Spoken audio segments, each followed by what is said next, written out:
9 to 11. Hanggang kailan taong tamad mananatili sa higaan? Kailan ka babalikwas sa iyong pagkakahimlay? Kaunting tulog, bahagyang idlip, sandaling pahinga at paggalukip-kip. Samantalang namamahinga ka, ang karahirap ay darating na parang armadong magnanakaw upang kunin ang lahat ng iyong kailangan. Ang tamad. Lord, salamat po dahil kayo Diyos na masipag at Diyos na nagtuturo ng kasipagan. Nawa, suriin niyo po kami, ang aming sarili, at suriin niyo ang pakikitungo namin sa aming kapwa sa mga bagay na may kaugnayan sa paggawa, sa sipag, at sa katamaran. Imulat niyo po ang aming isip sa maganda mong layunin para sa amin at kung paano ito matutupad. Patuloy niyo po kami pakalinisin, pagpalain, at ngayon, bigyan ng kaliwanagan. Kayo ang aming nilalapitan, tinig niyo ang ibig naming marinig. Salamat po sa ngalan ng iyong anak na si Jesus. Ang tamad. Kayo ba ay tamad? O baka may mga kamag-anak kayong tamad? Kasambahay na tamad, asawang tamad, anak na tamad, magulang na tamad. Problema talaga, yung tamad. Proverbs 26, 13 to 16. At suriin natin kung bakit kalaban ng kabanalan ng katamaran. A sluggard says, there's a lion in the road. A fierce lion roaming the streets. Ito ang tamad, marami siyang dahilan. Ayaw lumabas para magtrabaho, puro excuses. As a door turns on its hinges, so a sluggard turns on his head. Kung paano lumalapat ang pinto sa hamba, ang batuga naman ay sa kanyang kama. Alam niyo yung hinges, yung mga hinges ng pinto, ikot lang ng ikot pero wala nararating, nandun lang siya lagi. At ganoon daw ang ulo ng isang taong tamad, pabiling-biling lang sa unan, laging nakahiga. Nakalapat siya sa kama. A sluggard buries his head in the dish. He is too lazy to bring it back to his mouth. Noong unang panahon, lalo sa Middle East at maging sa ating bayan, ang pagkain ay salo-salo, yung parang boodle fight. So nakatumpok lang yung pagkain, sama-sama yung rice nila at saka yung mga ulam, Arabic food yan Arabian food yung ganyang style of eating. So yun daw mga tamad, pag inilubog nila yung kamay nila doon sa tumpok ng kanin, hindi na nila maangat pabalik sa kanilang bibig, nakakatulugan na ganon. In other words, wala silang natatapos. Ayaw nila mahirapan. A sluggard is wiser in his own eyes than 7 people who answer discreetly. At may isa pa na ugali ang mga tamad, they have very strong opinions. Alam nila, magaling sila, at sila ang tama. Magkakambal yan, yung katamaran at katigasan ng ulo. Ang tamad, yung kayang gawin, pero ayaw gawin dahil ayaw gumawa. O kaya, kayang gawin ng mas magaling, pero hindi ginagalingan para madalian. So kung tayo ay may kapansanan, may sakit, hindi katamaran yun. Ang tamad ay yung kaya, pero ayaw balikatin, ayaw gawin. But laziness had primitive adaptive function. Sa mga dami na nang nanuri niyang fenomeno ng katamaran, kanilang napagtanto na ang katamaran ay may magandang gamit noong unang panahon. In primitive societies, konti pa lang ang tao, mamitas ka lang ng bungang kahoy, kakain ka na, hanggang dumating yung development of hunting, na kung meron kang nahuli, kakainin mo ng maraming mga araw yon, hindi mo kailangan sobrang magtrabaho. In fact, hindi ka dapat sobrang magtrabaho. Kasi noon, pag naubos ang energy mo, hindi ka magsusurvive. May masasalubong kang mga wild animals sa daan, o may mga wild people, kailangan mong lumaban, you should conserve your energy. So, laziness has a primitive adaptive function, and one of that is to conserve energy. For competing for scarce resources, and for fighting or fleeing enemies and predators. Pero nung natapos na ang panahon na yun, primitive times of survival, na ang mahalaga lang sa tao ay kumain, wala nang iba, yung katamaran dapat na-outgrow na. Pero yung mga katamaran ng unang panahon na yun, it's because the creature that extends less energy on a day-to-day basis had a better chance at survival. Napaka-importante yun, yung least effort approach. But the least effort approach in modern times, in developed societies, will be very disadvantageous. Ang kailangan na to conserve energy is not to be tamad, but good planning. Good planning, not laziness, is now the best energy conservation scheme. Kaya sabi sa Proverbs 21:5, which obviously was written when society was already developed, the plans of the diligent lead to profit. So kung gusto mo magtipid ng energy, hindi na katamaran ngayon, dapat magaling ka magplano. Para walang sayang na oras, walang sayang na investment, walang sayang na pagod. So, nung primitive times, yung katamaran was to achieve more with less effort. So there was a good time for it, But the Bible says for everything there's a season and a time for every matter under heaven. Hindi ko good ng primitive times, good na as civilization developed. Kaya sa 2 Chronicles 26:15, we see Uzziah inventing large arrows and catapults, effectively using less human power. Habang na-develop ang mga kabihasnan, na-develop ng mga tao ang mga kasangkapan, tools, to make more work with less effort. Now, may function talaga ang katamaran lalo noon to focus on immediate rewards. People then lived on a day-to-day basis. Wala silang balak mag-elementary, mag-high school, mag-college. Walang ganun. Kailangan lang mag-survive ako until tomorrow. Huwag ako makain ng mga wild animals o huwag ako mahuli ng mga wild people around me. And because of that, because people lived on a day-to-day basis, laziness does not look far out for future rewards. Dapat now na. Kaya yung mga tao na primitive pa ang utak o nasa primitive mode of thinking, walang plano yan sa future. They only want immediate pleasure. Kaya meron nagkaroon ng konting pera, one day millionaire, gagastahin lahat, sobra-sobrang kaluhuan, hindi bali na maghirap uli next week, nangungutang na naman. At yan ang problema mga kapatid, may mga tao na nasa modern times na tayo, nasa kuweba pa ang utak. Kaya hindi sila kasundo ng mga taong nasa ngayon na present na yung utak, tapos yung kapatid mo nasa kuweba yung utak. Hindi iniisip yung future. Pag nagkapera, sarap agad. Pag merong pleasure, pwede nang gawin ngayon, hindi bali na bukas.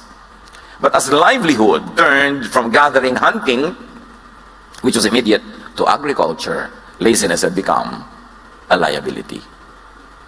Kasi sa agriculture, magtatanim ka sa tamang oras. Pag nahuli ka, maiiwan ka ng mga ulan, mamaya, hindi lalaki ang yung tinanim. O nagtanim na yung mga katabi mo ng palay, ikaw nahuli ng 1 week, sumao na sila ng 1 week ng harvest, ikaw mahuhuli ng 1 week, lahat ng daga at peste sa buong bukid, dahil yung palay mo na lang nandun, sa'yo pupunta. Kaya nung na-develop ang agriculture na iba ang mode of thinking. Kaya yung nagtatalo yung offering ni Cain at ni Abel, agricultural product, not hunting product, mas malalim na usapin yun. It was a conflict between settled agriculture and the hunter-gatherer culture. Obviously, at the time, that issue was already being debated upon in the minds of the ancients. At naka-embedded yan doon sa mga kwento. Kailangan lang meron kang tool to see it, that it is happening. Kaya sabi sa Proverbs 24, sluggards do not plow in season. So at harvest time, they look but find nothing. So pag hindi ka nagtanim sa panahon, hindi ka aani sa panahon. Hindi pwedeng nahuli ka ng 3 buwan sa pagtatanim, tapos sa anihan, aani ka rin. So kailangan may planning. Hindi ka na pwedeng tamad nung na-develop ang mga communities. Settled kind of life, hindi yung nomadic. As humans became more and more dependent on controlled production like agriculture and livestock, naging malaking weakness and disadvantage ang laziness. Na nung primitive times was a virtue. Pero ang problema, may mga lipunan at may mga tao at individuals na hindi nag-grow yung mind from that kind of thinking. Kaya marami mga settlers sa iba't ibang mga bayan, dayo sila sa isang lugar, tapos may mga katutubo doon, ang reklamo nila lagi yung mga katutubo daw tamad compared to the settlers. Kasi iba ang mentality ng katutubo, hunter-gatherer, yung settler, agriculturist. So magkaiba ang mentality nila, kaya hindi sila nagkakasundo sa ganung mga bagay. But as society developed, and as biblical culture developed in its own context, the Bible began teaching diligent, timely, and industrious work. And since then, walang lingon-likod, tuloy-tuloy ang pagtuturo ng Biblia sa sipag. Ano ang mga palusot at drama ng mga katamaran? At ang sagot mula sa Bible, isa doon yung mga tamad, lagi nilang sagot, di ko alam. Di ko alam yan eh. Ibig sabihin, ikaw na lang gumawa. At marami ngayong mga tamad, tabi-tabi po nuno. Gadget lang, hindi ma-on. Tatawagin ng anak, tatawagin ng apo, tatawagin ng kapitbahay. Di ko alam yan eh. Hindi ko alam magawa ng TV. Hindi ko alam magawa ng computer. Hindi ko alam mag-Facebook. Alam niyo po, isip tamad yun, tabi-tabi po. Hindi ko matanda na tayo, hindi na tayo matututo. Pag-aralan. Kasi kailangan kasabay ng panahon ang paglago ng ating isip. Yan naman kung gusto nyo sumabay sa technology. Kung ayaw nyo naman, walang pipilit sa inyo. Pero hindi pwedeng gusto nyo mag-technology tapos lagi ibang gumagawa. Learn it. Because that kind of mentality is a carry-over of a primitive thinking and excuse. So ganyan sa mga gadgets, ganyan sa mga electronics. Sabi ng Psalm 25, 4-5, show me your ways, Lord. Teach me your paths. Guide me in your truth and teach me. The general idea here is to be teachable. And what does it mean to be taught? It is to be taught something new. Because you have that. Don't need to be taught something old. So pag teachable ka, willing ka laging alamin ang bago. Kaya Ang sabi ng iba, techie is the new sexy. Noong araw na primitive ang society, kailangan mo ng muscle para ipagtanggol ang mga babae sa mga leon, sa mga tribal war. Sexy daw yung maraming muscle. Pero ngayon, ang sexy guys daw yung magaling sa techie. Yung alam niya mag-photoshop, yung alam niya ganito yun, magpalipat-lipat. Yun na daw ngayon ang kakit-akit na karunungan. Sabi nila, ewan ko sa inyo. 1 Peter 5:8, be alert and of sober mind. Your enemy, the devil, prowls around like a roaring lion looking for someone to devour. And if we may add, in the context of our discussion, to devour with laziness and with ignorance. Maraming paraan ng pag-atake sa atin ng lion. Basta anything that steals from you, that takes away growth or happiness or productivity, trabaho yon nung roaring lion. Proverbs 3:5-6. Trust in the Lord who commands work. Trust in the Lord with all your heart and lean not on your own understanding. In all your ways, submit to Him, and He will make your paths straight to prosperity, if we can add. In other words, yung mga teaching na yan sa Bible, may particular truth yan doon sa context na tinuturo niya, pero may universal truth yan that you can apply to other particulars. Basta na-universalize mo muna. At nakikita natin yung universal value of these teachings now being applied to work ethic. Ano pa mga palusot? Drama ng mga tamad, baka mag-fail, baka tayo mapahiya, wag na lang. Yung laging takot mapahiya, takot mag-fail, isang uri ng katamaran. And because of that fear, you will be imprisoned and you will be in shackles and you will not be able to be free to do what must be done or to do what you could do. Kaya ang sabi ng Ecclesiastes 11:4, whoever watches the wind will not plant. Whoever looks at the clouds will not reap. Pag lagi ka daw natatakot, mag-invest, natatakot kang magtanim, natatakot kang may simulan na project dahil baka hindi matuloy, baka sumama ang panahon, baka hindi mangyari ang gusto mo mangyari. Iyan ang mga kahit kailan ay hindi aani. Dapat willing ka na tumaya. You minimize the risks, you maximize the potential of success, but still, you should take risks. Kasali yun. Some people believe that their talents, their abilities and intelligence, or lack of it, are set at birth. Wala na silang ginagawa para i-develop ang sarili nila kasi iniisip nila lahat ng pwede nilang malaman at lahat ng pwede nilang kakayanan ay nung palang isinilang sila yun at wala nang papalitan. But you know that the Bible always teaches development and growth. So keep changing. People of God, keep growing your mind. Ang tanging kulungan ng tao ay ang kanyang isip. Pag yung isip mo nang sabi, hindi ko kaya, hindi mo nga makakaya. Pag sinabi mong ayoko, hindi mo na nga magagawa. Pagka ayaw mo, yun ang limitation mo. Romans 12:2, do not conform to the pattern of this world, but be transformed by the renewing of your mind. Then you will be able to test and approve what God's will is. His good, pleasing, and perfect will.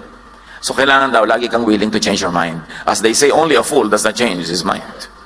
Willing ka dapat. Hindi yung ayaw mo na magpalit ng isip, ang isip mo sarado, dekandado. What will happen? Yun na lang yun forever. People grow with change, with practice, and with effort. And growth is a primary duty of life. Dapat nag-grow.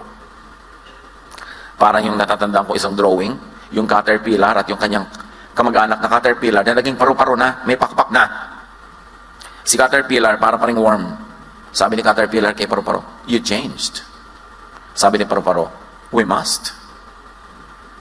Dapat nagmabago.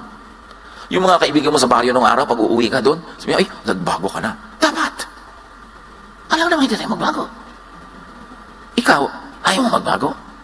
Alam nyo, nagsasabi nun, yung nagbago ka na, yung hindi siya umasenso, tapos ikaw umasenso. So, para tabla na lang kayo, gusto niya, huwag ka rin umasenso. Yung, naku, hindi mo na yan ma-reach. Dapat. Kasi kung nare-reach mo pa rin ako, ibig sabihin, hindi ako nag-grow. So, yung hindi ma-reach na ibig sabihin, iniiwasan kita, umayabang ako, kundi, busy talaga ako eh. Kasi marami kong ginagawa. Marami akong inaatupag, marami akong commitment, so hindi mo ako ma-reach kahit kailan nalang gustuhin mo. Pero makakatsyempo ka rin, nare-reach mo ako. Pero may problema tayo kung kahit kailan kita gusto ma-reach, available ka. Ibig sabihin, wala kang ginagawa. Hindi po kasiraan yung hindi ka na ma-reach. Tiyempo-tiyempo lang yan para mo ma-reach. But an achiever, an active person, a fruitful person, mahirap talaga laging makaladkad yan.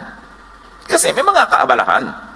Pero hindi tayo dapat nagdadrama na hindi ka na ma-reach, nagbago ka na. Sabi nga nung paru-paro, we must. We cannot remain caterpillars. We must grow wings and fly because we are butterflies. Meron pang isang palusot, I can't. Di ko kaya yan. Natinig niyo ba yung katang, di ko kaya, di ko kaya, di ko kaya. Pag sinabi mo na sinabi yun, talagang hindi mo na nga kakayanin kasi nagpasya ka na di ko kaya. Laziness often comes from neurotic fear. Sa takot, abnormal takot na mabigo, na masaktan, na malugi, ayaw na lang. Namimili yung between the classical fear na flight or fight. Pagka man natakot ka, anong gagawin mo? Tatakas o lalaban? So maraming tamad, tumatakas na lang kaysa lumaban. But of course, in wise life every day, you must choose if it's better and more beneficial to just fly away rather than fight. Pero sa mga challenges sa buhay, yung mga gusto mo ma-achieve, pagka lagi ka lang tumatakas, wala kang wagi. Matthew 25:25. Sabi noong lazy servant na binigyan ng mga puhunan na hindi niya ipinamuhunan at itinago lang niya sa lupa, I was afraid and went out and hid your gold in the ground. See, here is what belongs to you. Yan yung parable of the talents. Nagbigay yung Diyos ng talent or puhunan sa tatlong iba't ibang tao. Yung pangatlo, wala siyang ginawa, tinago lang niya sa lupa. So sabi nung Panginoon niya na representative ng Diyos, bawiin yung konting nasa kanya. Ang konti na nga na ibinigay, hindi pa pinarami. Bawiin at ibigay dun sa mayaman na. Kung minsan, yung mayaman na yumayaman na, kasi masipag. Hindi naman laging masamang ang mayaman, yumayaman. Kasi meron din silang sipag. Meron din ginagawa. Kaya kailangan, pag binibigyan tayo ng mga katangian, ng mga puhunan ng Diyos, paramihin. Yun ang gusto niya. So let us all challenge fear and laziness. Dapat fight, hindi flight. Numbers 13:30-31. No, ang mga espiya ng Israel ay minanmanan nila yung lugar na dapat ay magiging kanila, pero may mga tao, sabi ng mga kasama, naku, lalaki ng tao doon para mga higante, titirisin lang nila tayo, huwag na lang tayo tumuloy. Then Caleb silenced the people before Moses and said, we should go up and take possession of the land, for we can certainly do it. But the men who had gone up with him said, we can't attack those people, they are stronger than we are. So ito yung fight or flight. Most of the people were choosing to fly away when Caleb said, let's fight. Let's go for it. What do you do with your problems pag parang malaki? Umiiwas kayo, tumatakbo palayo, o hinaharap nyo, at sinisikap nyong magwagi. Pag meron kayong magandang pangarap, mataas ang mga hangarin, sasabihin ng mga tao sa inyo, wala tayong pera anak, huwag ka na mangarap. Huwag mo nang isipin yan. Pinanganak tayo mahirap, mamamatay tayo mahirap. So pagka ganun ang mentality, mamamatay nga mahirap. Kasi they don't want to give it their best. Pero yung mga lumaki sa kahit na napakagrabing kahirapan, pero hindi nila tinanggap ang hirap na yun, ayaw nila, ginawa nila ang magagawa nila, yun ang nakakabalikwas at nakakalampas sa mga inborn kahirapan. Kaya mahalaga yung mind. Paano tayo mag-isip? Meron naman isang drama ng mga tamad, kapagod, wag na lang. Maraming ganyan, karpintero, may idinidescribe kang gawin. Sabi, sir, ang hirap naman yan, dalian na lang po natin. Eh, sa mahirap nga, triple ang bayad. Gusto mo madali, sa madali na lang po. Ano mangyayari sa buhay niya? Ayaw mapagod. Kasi ang tamad, ayaw mapagod. Alam niyo kung anong moto ng mga tamad? Di bali ng tamad, hindi naman pagod. Baka yan ang inyong memory verse. Life verse. Di ba? Di bali ng tamad, hindi naman pagod. Nakita ko yan sa kwarto ng isang dati kong katulong sa bahay. Hindi ko naman ugaling magsusuot sa mga kwarto nila, pero minsan, nung wala na siya, umalis na, dahil may iba nang ginawa sa buhay, eh di nagpalinis ako, nakalagay sa dingding niya, di bali ng pagod, di naman tamad. Eh, di bali ng tamad, di naman pagod. Kaya ito pala yung motto niya, kaya laging araw-araw kami may tunggali. Proverbs 24:30-31, I went past the field of a sluggard, past the vineyard of someone who has no sense. Thorns had come up everywhere, the ground was covered with weeds, and the stone wall was in ruins. Sabi niya, dumaan ako sa property ng isang tamad, walang utak. Ganoon, naku, puro dawag, puro tinik, puro damo, at giba-giba ang kanyang pader. Ganon daw pagtamad. Pero kahit naman sa kasipagan, mga kapatid, huwag OA, don't exceed limits. Kahit yung mga paggawa ng mabuti, paglilingkod, dapat may pahinga ka rin, ha? Huwag naman yung extreme. Mark 6:31, no, ang mga disipulo ng Panginoon ay hindi makapagpahinga, hindi makakain dahil sa dami ng pinaglilingkuran, subalit napakaraming taong dumarating at umaalis at hindi na nila makuhang kumain. Kaya't sinabi ni Jesus sa mga alagad, magpunta tayo sa isang lugar na kung saan maaari tayong makapagsarilinan at upang makapagpahinga kayo kahit na kaunti. Ganyan kung gano'ng kabait si Jesus. Pinaglilingkuran ng kanyang mga alagad yung mga tao, pero sa magpahinga muna tayo, iwan muna natin sila. Doon sa tayo-tayo lang para kayo makapagpahinga. So, huwag tayong extreme sa sipag. Kahit pa nga sa mga gawain ng Diyos. Kasi ang Diyos nga nagturo ng pahinga. On the seventh day, we should all rest. Isa pang drama ng mga katamaran yung, hayaan na. Sige na lang. Ecclesiastes 10:18, through laziness, the rafters sag. Because of idle hands, the house leaks. Pag daw tamad yung tao, lumulundo na yung mga bubong niya, tumutulo na mga bubong, wala lang. Sige lang, okay lang. At hindi dapat ganun. Ganun din sa katawan. You maintain the house, but you also maintain the temple of the Holy Spirit, which is the body. Hindi ka dapat tamad sa hygiene, at hindi ka dapat tamad sa healthful habits. At isa pang drama ng katamaran yung if only, kung pinanganak lang sana akong mayaman, kung ipinanganak lang akong ganito, kung meron lang akong ganyan. It's not what you do not have that should define you, but what you can have, even though you did not have it before. Ecclesiastes 11:6, sow your seed in the morning, and at the evening let your hands be not idle. For you do not know which will succeed, whether this or that, or both will do equally well. Sabi niya, alam niyo, hindi niya naman alam kung alin sa mga itinanim niyong tutubo, alin naman mamunga, so dami-damihan niyo ang tanim. Iba-ibang pananim, mag-diversify ng konti, kasi hindi niyo alam kung alin ang mapagpapala. So, increase your chances at success. Isaiah 43:18, forget the former things. Do not dwell on the past. Huwag ka na magpatali sa mga hindi nangyari noon, sa mga hirap mo noon, sa mga kung ano-ano, atupagin mo yung now at yung future. Kung hindi ka masaya sa iyong past, baguhin mo yung iyong now at mababago ang iyong tomorrow. Pero tama na yung kada drama over what cannot be undone. At isa mang drama ng katamaran, ganito na talaga ako. Yung iba pa, papalakihin nila, ganyan lang talaga ang buhay. Wala tayong magagawa. Sa salita pa lang, sa palagay nyo, asenso, wala tayong magagawa. Therefore, wala tayong gagawin. Anong mangyayari sa ganung mentality? Proverbs 28:19, those who work their land will have abundant food, but those who chase fantasies will have their fill of poverty. Yun daw ang hinahabol ay guni-guni, pangarap lang, pero walang plano, kahirapan ang susunod dyan. Ganyan ang gambling. Ganyan yung easy money. Ganyan yung mga anong racket. Huy, sumali tayo dito. Sa 3 buwan lang, magta-times 10 ang pera natin. Hindi, pera nila ang dadami, hindi yun sa'yo. Huwag kang maniwala sa ganyan. When it's too good to be true, 99.99%, it's not true. Ang lagi nyo itatanong, at lagi ko pinapaulit-ulit sa mga nagiging biktima ng mga anong racket. Nag-i-invest, nauubos ang pera, pati gintong ngipin, binabakbak para invest. No? At indadamay siyempre mga kapatid, mga kaibigan, kaya mamaya sila nag-aaway at nagsisisihan. Ang isipin niyo lang ganito, kung talagang kikita tong scheme na to, pag may nagpupunta sa'yo, nag-aalok, alam mo kung talagang kikita yan, ba't di mo ilok sa mga kamag-anak mo? Bakit sa akin? Bakit? Love mo ba ako? Hindi naman tayo magkakilala, hindi mo ako love. So bakit mo ako gustong kumita?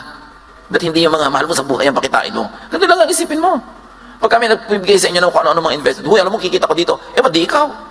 So dinami-rami ng kamag-anak mo ng father side, mother side. Tapos kamag-anak ng asawa mo, mother side, father side. Bakit hindi sila? Ba't sa akin? Yun lagi nyo itatanong para hindi tayo nauuto, mga kapatid. Pag parang napakaganda kaakit-akit ang inaalok, ang itanong mo lang, love ba niya ako? At kung hindi kanya love, magduda ka. Bakit niya sa'yo ibibigay? So yan daw mga fantasy ang hinahabol, yan ang sumasadsad sa pagdarahop. Kasi hindi plano ang kanilang scheme para makaahon sa buhay, kundi pangarap at guni-guni. 2 Thessalonians 3:11-12, we hear that some among you are idle and disruptive. They are not busy. They are busybodies. Such people we command and urge in the Lord Jesus Christ to settle down and earn the food they eat. Ang linaw ng itinuturo sa very young church.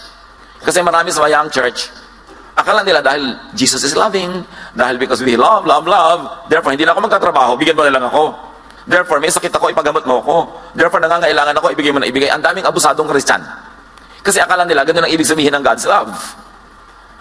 Kaya marami sa mga churches, pagka medyo may kaya ka, tapos may sister, diba? Mag-isip-isip ka, diba? Kamala ka na yung utangan next week. Yung pa-sweetie pie sa'yo, diba? Sister. That's why I always advise people, meron kang sariling kumpanya, gusto mong mag-Bible study doon, kumuha ka nila ng ibang teacher. Huwag ikaw. Unless talagang kinausap ka ng Diyos, dapat ikaw. Kasi ma'am, yung mga empleyado mo na naging sister and brother ka na, abusuhin ka na. So magpadala ka ng ibang teacher doon, pag pumapasok ka sa office nyo, ang tawag pa nila sa'yo, ma'am, hindi sister. Kasi ang daling umabuso. Sabi ganon, sabi ko sa inyo, magtrabaho kayo para kayo kumain. Huwag pa kayo mapaka-sister dyan. At At pagka binibigyan kayo, sige, pero huwag niyo obligahin dahil lang sister, brother, brother. Hindi ganun ang turo ng Diyos. Abuso yun ng maraming tao. Isa pang drama ng mga tamad, nakakahiya. Kakambal kasi ng katamaran niyang hiya. Kung bakit nahihiya magtrabaho, pero hindi nahihiya manghingi. Nahihiyang magbanat ng pawis, ng buto at magpapawis. Nahihiyang makita na nagtatrabaho ng mga menial job, so to speak. Walang menial job. Pagka pinagtrabahuan mo yung kinita mo, napakarangal nun. Pero yung mga tamad, nahihiya pang marangal ang ginagawa, pero hindi nahihiyang mangingi. Sabi nila, nakakahiya. Proverbs 4:23, above all else, guard your heart, for everything you do flows from it. So guard your heart, guard your mind. Ibig sabihin, pakaisip-isipin mo kung ano iniisip mo, at piliin mo kung ano ang dapat ikahiya. Hindi dapat ikahiya ang pagsisikap para kumita. Ephesians 5:29, after all, no one ever hated their own body, but they feed and take care their body, just as Christ does the church. So what? We have to take care of our body, we have to feed our body mula sa ating pinagpaguran. Liban na lang tayo sobrang bata, sobrang tanda, o sobrang hina at may sakit. Earn your food, earn your maintenance. Overcome laziness. At kung hindi tayo yung lazy, teach people around you who are lazy to overcome laziness. Strive to do your best and teach people to do theirs. Ecclesiastes 9:10, whatever your hand finds to do, do it with all your might. For in the realm of the dead, where you are going, there is neither working, nor planning, nor knowledge, nor wisdom. Ganyan ang pananaw ng mga ancient people. May ganun, pag sa kabilang buhay na, iba na doon. Hindi mo nagagawin ang mga ginagawa mo rito, we may never work like this again. So work well na. Gawin mo na ang dapat mong gawin, kasi pagdating mo sa kabilang buhay, iba naman ang andar doon. Review and refocus your direction, if guilty. Or people around us are guilty, and we have the clarity of mind to see that they are guilty. In very godly and kind ways, make them review and refocus their attention. Ephesians 4:28, anyone who has been stealing must steal no longer. And let's apply it and extend it. Anyone who has been begging, anyone who has been asking, must do that, not do that anymore, but must work.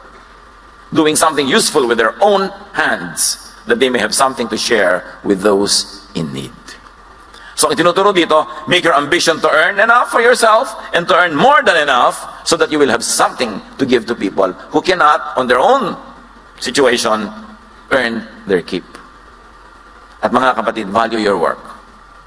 Yung mga iba, naku, Monday na naman, may pasok na naman. Mag-resign ka. Naku, pasok ka na naman. Di ba ka pumasok? Ang hirap-hirap ka mag-apply dyan. Tapos nung natanggap ka, puro work ka naman. Pag binibigyan ng work sa trabaho, make it your privilege. May mga waiter na pagka mga medyo gabi-gabi na, ayaw na mag-serve, mga tamad na. O di, magsara na kayo. Gusto niyo malugi yung honor niyo para hindi na kayo kumita. Yun ang dapat may malasakit ka kung empleyado ka. Kasi yung, alam niyo ba na may mga dakila namang tao that they keep their business only to keep their employees. Hindi naman lahat dahil para lang kumita. Meron din silang kawawa ng mga empleyado, tuloy natin kahit ang liit-liit ng ROI natin dito. May mga ganun. Mahalin niyo ang trabaho. Value your work. Because work is a gift from God. Acts 20:34-35, you yourselves know that these hands of mine have supplied my own needs and the needs of my companions. And this is Paul speaking. Si Paul, as pastor, hindi siya pala hingi. Hindi siya pala daing. He was a doubly productive pastor because aside from doing his work, church work, he was making tents. He had a trade that earned him money. So hindi siya yung paladaing, palahingi, lagi na lang nagpaparinig. Hindi ganon. Sabi niya, kailangan, nakikita nyo, pinagtrabahuhan ko ang mga kinakain ko. At nagpapakain pa ako ng mga kasama ko. In everything I did, sabi niya, I showed you that by this kind of hard work, we must help the weak. Remembering the words of the Lord Jesus Himself, it is more blessed to give than to receive. So mga kapatid, produce surplus as much as God enables you. So you'll be able to give. But rest well and rest enough. Kasama ng tunay na trabaho ang pahinga. Kasi pag hindi ka nagpahinga, bukas yung trabaho mo walang kwenta. So dapat nagpapahinga ang tao. Hebrews 4:10, for anyone who enters God's rest also rests from their works, just as God did from His. To be able to work again. Ang matalinong employer gives enough time of rest. Kasi quality ang trabaho ng kanyang mga workers. If not coming from genuine love, at least you must be wise that a rested worker works better. Overcome laziness and keep track of your improvements and progress. Hebrews 6:12. We do not want you to become lazy, but to imitate those who, through faith and patience, inherit what has been promised. And this is spiritual and practical laziness being discussed here. So, sabi nga nila, be sipag. Kailangan masipag tayo. Don't be tamad. Proverbs 19:15, ang taong tamad ay laging nakatihaya, kaya siya'y magugutom, walang panlagay sa sikmura. Take note, meron din mga laging nakataob. No? Kasi nakataob sila mahiga. So ano lang yan? Figure of speech. May mga tamad, lagi na lang nagpapahinga, hindi naman pagod. Bakit pahinga ka ng pahinga? Teach the lazy to be sipag. Huwag konsentihin. Huwag premyuhan. At dito magaling ang maraming ina sa bayang Pilipinas. Nagpe-premyo sa mga anak na tamad. At ang pinarurusahan, mga anak na masipag. Anak, kawawa naman yung kapatid mo. Nakabuntis. Ipadoktor mo yung nabuntis. Ikaw magbayad sa panganganak at sa gatas at sa pag-aaral anak hanggang mag-college. Kawawa ang kapatid mo. Gusto sabihin, inay, sa akin hindi kayo naaawa. Yung tamad yung batugan na anak nyo, lagi na lang yung laging pinagdidilhensya sa akin. Nakaparenda na ang kaluluwa ko ka. Tutubos yan sa anak nyo sa preso. Ang gusto pa, magandang motor. Ang cellphone, gusto pa, latest. Wala namang kita. Pero maraming ganun magulang. Laging binabakalan yung matinong anak. Para dun sa mga anak na batugan. No, that is not godly. Proverbs 6:6-8. Go to the ant, you sluggard. Consider its ways and be wise. It has no commander, no overseer or ruler, yet it stores its provisions in summer and gathers its food at harvest. Sabi sa langgam lang, pwede na kayo matuto Ang sisipag nila. So dapat ganun din ang tao. Higit pa ron. Reward kasipagan, do not reward katamaran. Kaya maraming tamad kasi maraming konsentidor. Subukan yung magutom yan pagka hindi talaga nagtrabaho. Pero lagi natin sinasagip sa mga pagkakalunod nila na sila naman ang tumatalon sa tubig. Lagi nating iniligtas sa mga problemang sila ang gumagawa. Lagi nating inilalayo sa mga pagsisingil sa kanila ng mga inutangan nila. At ang ating ipinapahamak, ginagasgas, inaabuso yung matitinong miyembro ng ating pamilya. That is not godly. 2 Thessalonians 3:10, nang kami ay kasama pa ninyo, itong itinuro namin sa inyo, huwag ninyong pakainin ang sinamangayaw magtrabaho. Sa Bible galing yan Ba't niyo isulat sa Manila paper, pentel pen, at ilagay niyo sa inyong dingding. Yung mga anak niyo matugan na, yan ang ulam. Binigay ka pa pamalengke? Wala. Ayan, daliri mo, ipalaman mo sa tinapay, anak. Hindi ka naman nag-entrega, harap ka pa ng harap ng ulam. Kasi kinukonsente. Charity is to give to the needy. Pero hindi lang tayo called to be charitable, we're also called to be just. Justice is to give to the deserving. Yan ang drama ng lahat ng politiko natin Laging give to the poor. Wala pa ako narinig sa politiko na give to the deserving. Lagi nilang gustong hututin yung tax na binabayad ng middle class na overtax and overwork para ipamigay sa mga hindi nagbabayad ng tax. Although yung iba naman talaga dahil sa hirap, hindi tuloy makabayad. So may mga deserving talagang tulungan, pero hindi lagi tayong romantic to always give to the needy, forgetting to give to the deserving. Sa mga anak ninyo, mga kamag-anak ninyo, mga empleyado nyo, yung deserving huwag niyong pabayaan. Although meron pa rin tayo siyempre charities, we give to the needy who cannot on their own power and energy feed themselves. Because they are too young, too old, or too sick. Pero ang laki-laki ng katawan, napakabatugan, gym ng gym, nagpapabili pa sa'yo ng supplements. Tapos pinapagalaw-galaw niya yung mga muscle niya na ganyan na hindi naman kumikita. Sana napagkakakitaan yung gaganon-ganon na muscle, no? Importante, huwag tayong konsentidor sa tamad. Huwag tayong extremely charitable that we forget to be just. Ecclesiastes 7:18, whoever fears God will avoid all extremes. Father, teach us to be balanced in our thinking. Sa pagbibigay namin sa needy at sa worthy. Sa aming pagkita at paggastos, maging balance ang aming isip. At lagi namin pahalagahan ang sipag. Tumulong kami sa tunay na nangangailangan at hindi kayang tulungan ng mga sarili nila. Pero turuan mo kami, Lord. Magturo din ng disiplina sa mga tatamad-tamad lang, kaya walang makain. Teach us. Pagbulay-bulayan natin mga kapatid ang application nito sa ating mga pamilya and workplaces.